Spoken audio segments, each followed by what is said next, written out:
salam sejahtera bagi kita semua.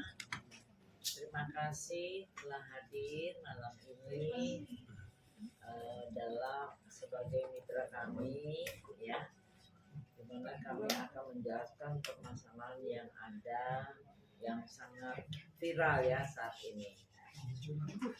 Saya ingin menjelaskan, tadi press release sudah kami sampaikan bahwa ini ada seorang yang berperan melebihi dari BPOM, ya, yang seorang yang tidak berwenang dan tidak punya kapasiti apapun untuk mereview skincare seseorang. Dan jika misalnya ada suatu skincare atau ada produk-produk pengobatan atau produk apapun yang melanggar, itu bisa langsung lapor ke BPOM, di mana BPOM itu ada penyidiknya khusus yang akan diproses secara pidana. Jadi nggak usah jadi review-review sehingga ini menjadi mata pencarian. Dia mereview, padahal kan standarisasinya harus ada ya, labnya bagaimana, standarnya bagaimana, dan keahliannya bagaimana, itu kan ada prosedurnya BPOM. Itulah negara telah menunjuk BPOM itu untuk masalah obat-obatan dan segalanya, termasuk skincare, salah satunya skincare, tapi obat-obatan dan semuanya itu harus seluruhnya melalui BPOM. Tambah lagi sekarang halal ya, halal nanti Oktober 2025 ini harus berjalan. Jadi hal-hal ini karena terlalu majunya media sosial ini dengan jadi kayak pertunjukan yang tidak berwenang, yang tidak punya kapasiti untuk melakukan itu, sehingga bisa menimbulkan suatu pemerasan. Orang yang ketakutan akhirnya minta maaf, terus dia minta untuk mencabut review, mesti membayar dan segala macam. Itu sudah terjadi, ada kasusnya sudah berjalan dengan korban-korban yang lain. Nah, klien saya ini Ibu Sela Sauki ini dengan suaminya itu membuat produk skincare ini adalah korban dari yang mengaku doktif ini, ya. Itu kalian tahu siapa sih doktif ini? Dia siapa? Emang dia punya izin dari pemerintah bahwa dia boleh mereview? Kalau dia mengetahui itu adanya kejahatan, dia bisa lapor ke BPOM. BPOM adalah satu-satunya instansi pemerintah yang berwenang dan berkewajiban mengatur tentang pengobatan dan salah satunya skincare. Nah, orang ini tidak ada kewajiban, tidak ada kewenangannya dan tidak boleh melakukan hal itu sehingga menimbulkan fitnah.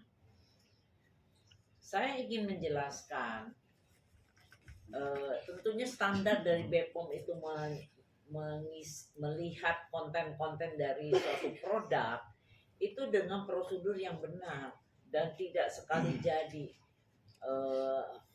izin itu keluar, kontennya berapa, dan itu produk-produknya itu terus diteliti. Ada labnya juga khusus, nggak bisa sembarangan lab. Nah, ini orang siapa ya?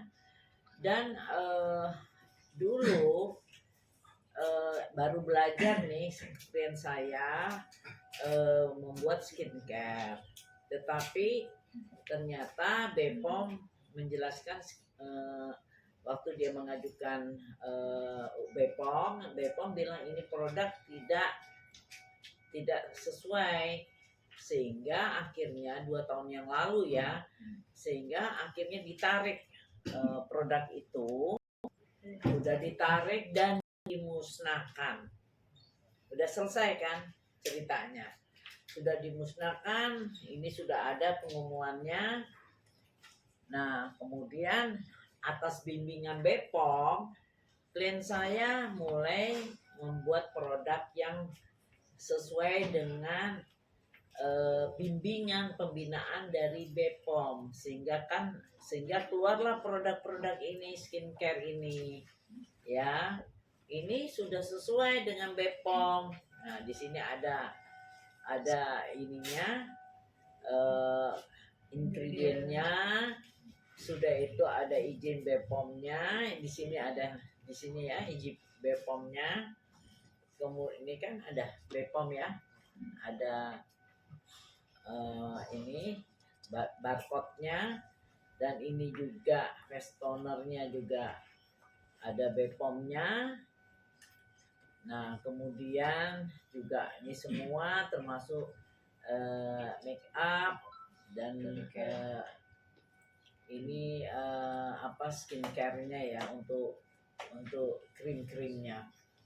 Nah, ini sudah resmi, tetapi Doktif ini telah melakukan manipulatif, yaitu kita nggak tahu, dia seolah-olah melakukan review seolah-olah itu produknya SS, produknya klien kami. Apakah itu produk yang direview itu memang benar produk dia? Kita nggak tahu. Yang ada BPOM-nya, apakah itu produk orang lain yang sudah rusak, atau juga produk kami yang lama yang udah dimusnahkan, mungkin ada yang kececer yang belum musnah. Jadi kan kita nggak tahu, itu kan nggak boleh. Dan yang paling parah, telah menyiarkan data pribadi dari klien kami. Dan itu langsung penjualan dari klien kami itu jatuh. Ini kan mata pencaharian orang. Kasihan kan klien kami ini, suami istri yang bekerja keras untuk menghidupi 4 anak. Tiba-tiba dilakukan demikian, sadis tuh orang. Dan ini jual-jual produk juga tidak bagaimana gitu bisa kaya raya. Yang kaya ya ini baru merintis langsung dihancurkan. Dan ternyata dia juga memperbandingkan dengan produk orang lain, dan itu kelihatan memperbandingkan dengan produk lain, itu kan namanya persaingan curang ya. Dan jadi mohon maaf, klien saya demi menghidupi keluarga emosi. Jadi waktu mereka mereview yang tidak benar, selain tidak punya capacity, juga dia datangi, itu yang kamu review itu produk apa, itu yang ditanyain. Nah, itu yang menjadi perang mulut, tapi tidak terjadi yang disebut persekusi apa segala rupa, tidak benar itu. Yang ada klien kami minta dia stop, jangan menyiarkan data pribadi, dan juga memberikan suatu keterangan yang tidak benar. Barang yang ada yang dia bilang dia tutup itu barang yang mana? Yang saya pernah, apakah itu barang orang lain yang dia sebut SS? Apakah itu barang klien kami yang sudah dimusnahkan? Terus atau barang ini kan nggak tahu. Nah, itu yang perlu kejelasan, harusnya fair ya. Dan kemudian dia itu juga terus menerus menghajar, atau apa tujuannya, siapa yang membayar Doktif ini, dan dia bukan siapa-siapa untuk mereview ini. Dan kami telah melaporkannya di Polda Metro Jaya tanggal 19 Januari 2025 jam 1.18 WIB malam itu juga, yaitu menyebarkan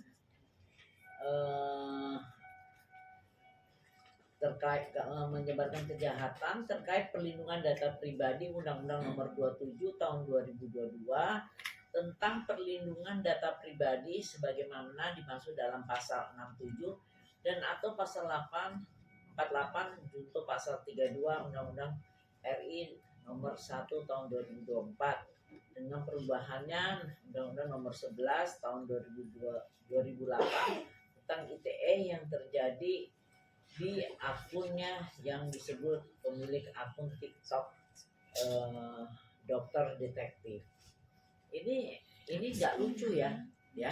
Ini bukan permainan yang lucu. Ini permainan yang